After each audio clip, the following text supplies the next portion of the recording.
you know, for the most part, it just seems just like a lot of bitching out there. Some of which we contribute to. Yeah. On this show. Yeah, for sure. Hey, Mark, if it's any consolation, no matter how weird you get, I still love you, man. Thanks, man. I love you too.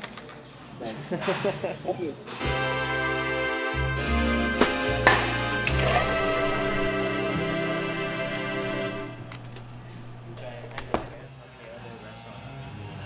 That interact with guests? Yeah. Not a lot. No, well, here's the thing, is a lot of owners do. I'd say a lot of owners do, but they're doing like the touching at the table. So it's a lot different from answering the actual phones. So I can't say that not a lot of people do that. I mean, but that's an old school ownery type thing where you go in like, oh, hey, what's up, fuck Tommy? And, you know, and all of that too. So, but how many, like, you're not going to Raising Cane's and seeing anybody. You're not walking in and out and going, oh, wait, that's the guy on Instagram and that's Dennis and that's Mike. And, you know, you're not seeing that from them. So, you know, that's the thing to kind of pay attention and pay in mind to. Like these other, you know, businesses that are doing, that have drive-thrus, that have these things, they're going to be okay.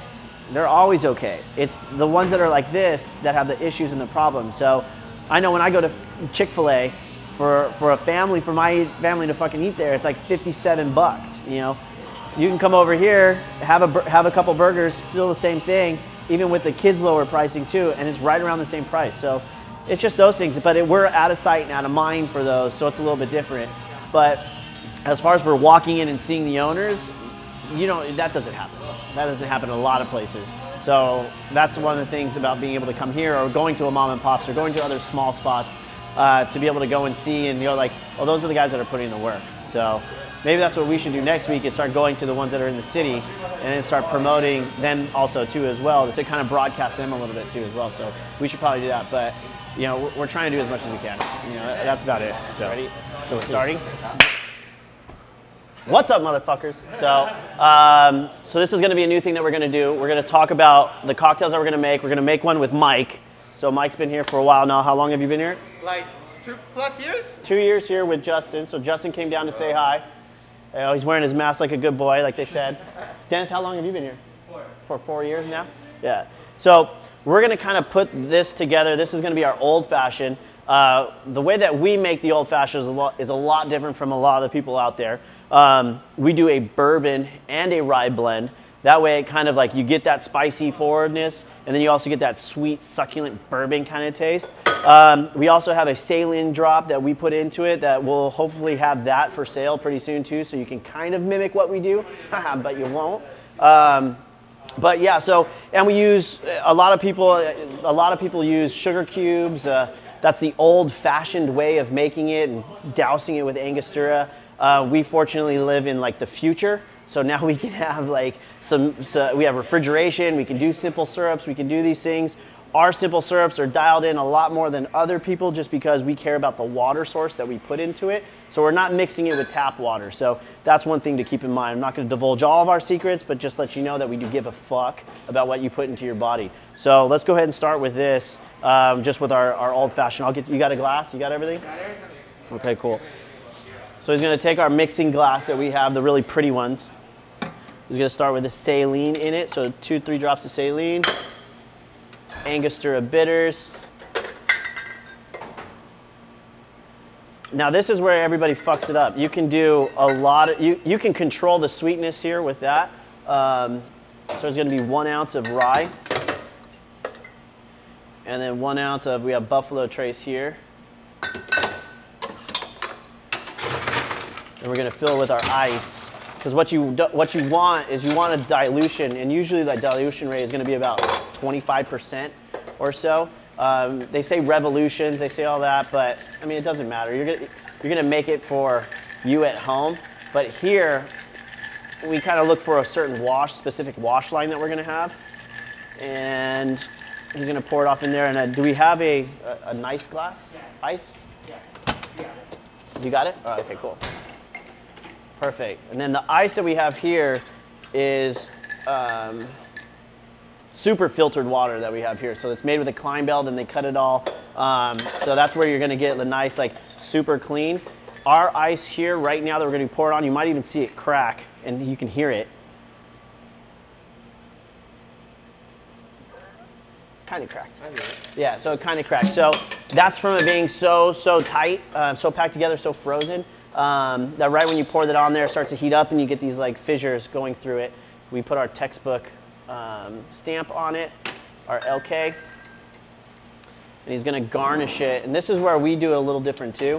Normally it's just an orange, but we put a grapefruit on it, and the grapefruit gives it a totally different flavor profile, which we're looking for. It doesn't work, right? You wouldn't say that it works on all of them, but on this mixture that we have, and with our salt component that we add to it with the saline, it all kind of it makes its own like flavor profile that we're looking for. It makes us different. I kind of saw it as like we have both bourbon and rye, so you get best of the both worlds. Right. So I thought we were using orange and grapefruit together just to echo what we have in the drink. Yeah, I mean, I tried, like when I did it, I tried fucking everything, and I was saying like, how can we be different, so how can we be different? How can we make it ours, because it's an old fashioned, right? So a lot of people make it, so it's one of those things of like, how do we kind of change this and make it into being just our thing? So if you want to go ahead and drink it, make sure it's Thank you. Salud. up to your standards too as well. But yeah, the reason why we go with simple syrup too is that like you're gonna get an even distribution of syrup, of all the sugar. Still got it? You still got it? Good. Cheers, man. Good. Awesome, man. But yeah, so what we have with this is the reason why we don't use a sugar cube is one, because yes, that is the old-fashioned way to make it, but also you're gonna get a better dilution with our simple syrup. It's gonna go and flow, I guess, evenly through every single sip. And you're not gonna have that cakiness of like the crystals down at the bottom. I mean, that's what you don't want. And then at some bars that don't really know what they're doing, they splash it with soda water or put much, and then so they kind of don't have the correct amount of sugar to water ratio, and then they're gonna dilute it on top of it, and then it just turns into trash. And also too, don't get the ones that are muddled, like those. Why did they start that? I don't know, like muddled fruit or something? It was a misrepresentation of reading a book. I'll read instructions, right, and I'll read it differently than you in my own head. So I was like, oh, okay, it says to muddle, and I'll do this. So it changes things up. I just think that there was somebody who did it differently, and somebody else saw it, and then just like everybody's spreading this shit around right now, it's the same shit that was with reading the wrong recipe, or trying to do it themselves and change things up. I mean, it could be anyway, but the big thing though is for this, if you're looking for something clean and really crispy, you don't want it to taste like a mess, then use really good components, break them all down. Simple is the best way. You're gonna taste everything that you put into it, which is important, but what you don't want is just muddy mess. Now there's a time for that, there's a time for that, but it's not when you're going in and trying to appreciate or do something, or taste the difference that what we do here, so. The whiskey is still center stage. Yeah. That's what matters to me. Yeah, I mean, it's what, 4 ingredients? So you have whiskey, you have sugar, you have bitters, aromatic, and you have water.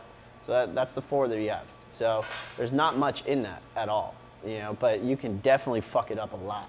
But that's ours, that's our old fashioned. We'll go ahead and we'll do a swipe up or do something to be able to have the recipe so you can try to make it at home. But this is just the beginning part of what we're gonna start putting out there so that you know a little bit more about our story, what we do, how we think, and how we make these things come to play, so that you know that we're not just like throwing shit together and it's just like, oh, they're just bartenders. And it's like, no, we really look at this and we really try to break things down as much as possible, try to make it ours, try to make it clean so that you will never get this type of experience anywhere else, and I'll sit down with anybody and say, oh, we have the best drinks, and I'll say, okay, well, what's up with your syrup? What do you do with these? What do you do with that? And if they don't know or they're not doing that, then we'll one-up them all the time, And for easy, simple drinks like this, that's what you got to do. You got to give a fuck. Thanks, guys. Yeah. There you go. What is that? Breakfast sandwiches? What is this? I don't know. Sausage? You can turn that on now.